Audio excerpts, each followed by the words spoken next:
Cette année 2023 constitue une année électorale marquée notamment par l'organisation des élections municipales et régionales dans notre pays.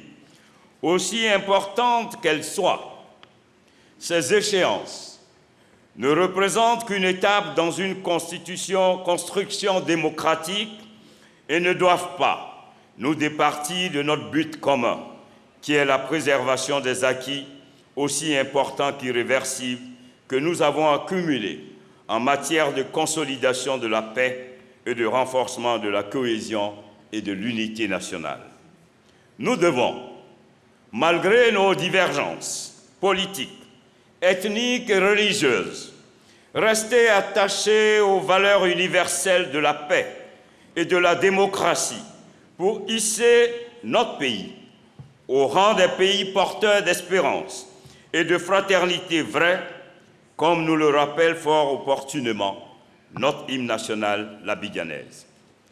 Je voudrais nous inviter à cultiver la tolérance sous toutes ses formes, au fin d'avoir un processus électoral normal et apaisé pour le bonheur de nos concitoyens. L'essentiel pour nous, c'est la Côte d'Ivoire, notre beau pays.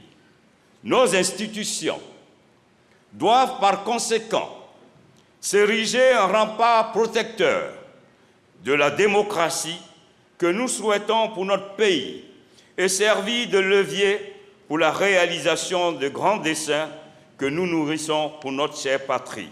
En termes de développement intégré, de promotion d'un vivre ensemble sans faille, dont l'Assemblée nationale doit être la force motrice et le fer de lance.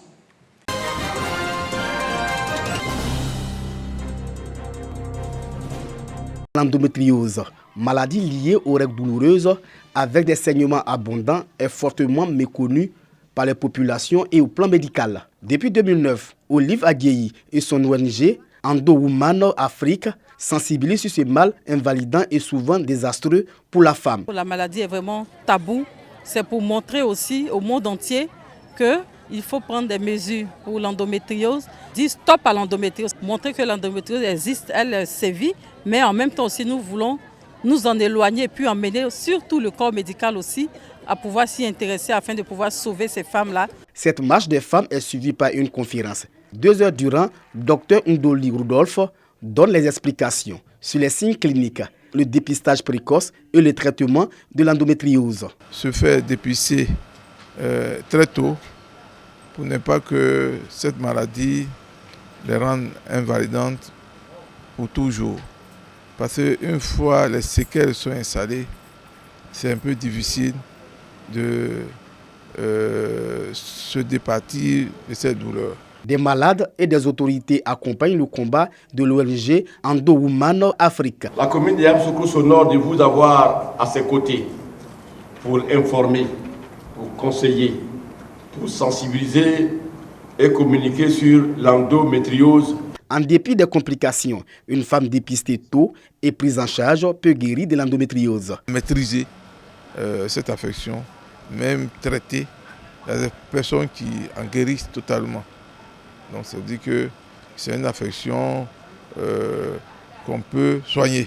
À côté des marches, des consultations foraines, des conférences, l'ONG Endo Women Afrique plaide pour l'introduction dans les UFR des sciences médicales des universités l'endométriose.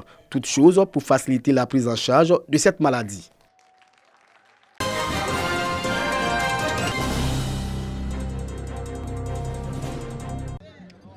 Yamoussoukro, place à Mofete, fête des associations féminines, des femmes qui prennent l'union pour être plus fortes afin de relever tous les défis.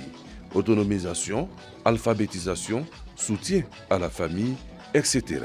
Elles veulent compter sur le ministre du Commerce, de l'Industrie et de la Promotion des PME, Souleymane Diarra-Souba, dont l'épouse est présente pour la circonstance.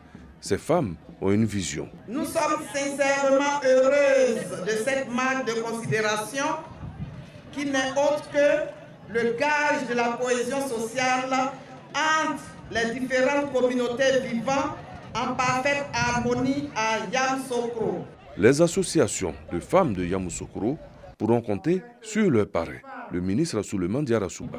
Je voudrais tout simplement vous remercier du fond du cœur pour votre affection et remercier surtout le comité d'organisation qui a rassemblé toutes les communautés afin que les femmes puissent se retrouver ici ensemble pour ces moments de réjouissance.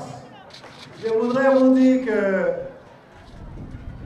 nous aurons encore, au cours des prochaines années, beaucoup de choses à faire ensemble.